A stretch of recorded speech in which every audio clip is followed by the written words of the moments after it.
How such subtle details can make such a big difference They really do. in the success of a restoration. Yeah.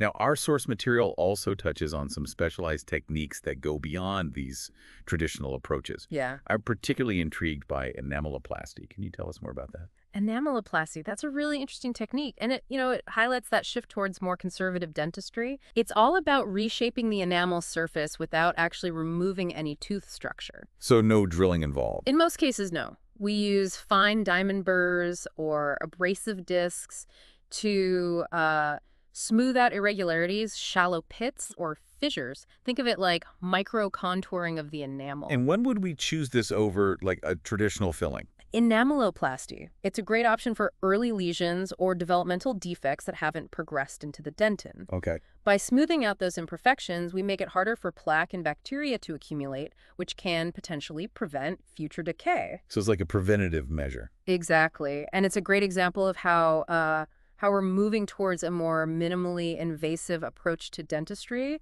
focusing on preserving as much natural tooth structure as possible. Now, another technique mentioned in the source material is the reverse curve. It sounds a bit mysterious. It does, doesn't it? Can you shed some light on what that is and why it's useful? The reverse curve. It's a clever technique we use in Class 2 preparations, especially when dealing with broad contacts between teeth. Okay. Imagine two teeth that touch over a wider area than usual. If we were to create a traditional box-shaped preparation, we'd either have to remove a lot of healthy tooth structure or end up with walls that are, difficult to access and restore properly. I see the challenge. Yeah. So how does the reverse curve solve this? Instead of straight walls, we incorporate a gentle S-shaped curve into the facial or lingual wall of the proximal box. This curve allows us to clear the contact area without extending the preparation unnecessarily. So it's like a way of navigating around that broad contact area, but preserving more tooth structure. Yeah. That's pretty ingenious. It is. And finally, we have air abrasion, which has, gained popularity in recent years as a minimally invasive alternative to traditional drilling. Air abrasion, it sounds like something out of a sci-fi movie. It does a little bit. What's the story there? It does sound pretty futuristic. Is it, like, really as precise and painless as some people claim? Air abrasion definitely has its advantages. Okay. It uses a fine stream of abrasive particles, usually aluminum oxide, to remove decay and roughen the enamel for bonding. The whole process generates less heat and vibration compared to a traditional drill. Okay. And often we don't even need local anesthesia. So less discomfort for the patient. Uh, And potentially less damage to the surrounding tooth structure. You got it. But it's important to remember, air abrasion isn't like a magic solution for everything. Right. It's not as effective at removing large amounts of decay. Okay. And there are certain cases where a traditional drill is still the better option. Makes sense. It's another tool in our arsenal. Yeah. But we got to, choose the right tool for the job. Exactly. Now, before we wrap up this deep dive, the source material, it throws out a few terms Yeah. that might trip up our listeners.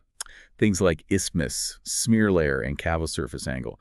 Can we demystify those a bit? Absolutely. Let's start with the isthmus. It's a fancy word for the narrowest part of a Class 2 preparation. Right.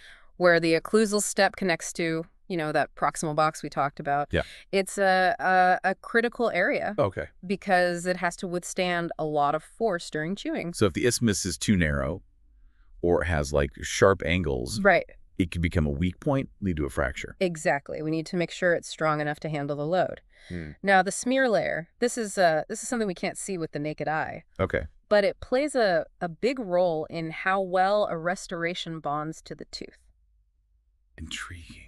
Tell me more. Basically, whenever we prep a tooth, we create a microscopic layer of debris on the surface. It's a mix of, tooth structure, saliva, bacteria, other stuff. Right. We call this the smear layer, and it can interfere with the bonding process. So it's like a thin film that we need to deal with before we can place the filling material. Precisely. There are different ways to manage the smear layer depending on the type of restoration and the bonding system we're using.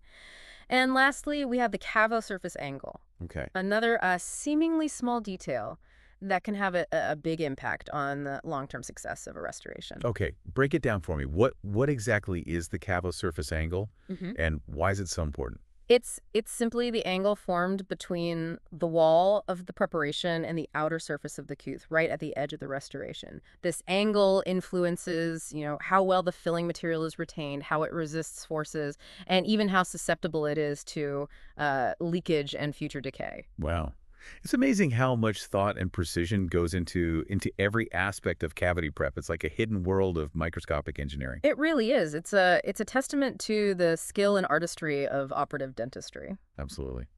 Well, I think we've given our listeners a lot to chew on today. We've explored the fundamental principles of cavity preparation, Yeah, we have. from GV Black's classification system to the specific techniques for amalgam and gold restorations. Right. We've also touched on some exciting advancements, Yeah. like enameloplasty and air abrasion, Mhm. that really that shift towards more conservative dentistry. They do. And hopefully our listeners now have a deeper appreciation for, the complexity and the nuance involved in creating those tiny but mighty restorations Right. that help us maintain healthy smiles. Precisely. So next time you're in the dental chair, remember there's a whole world of science and artistry at work, even in a seemingly simple filling.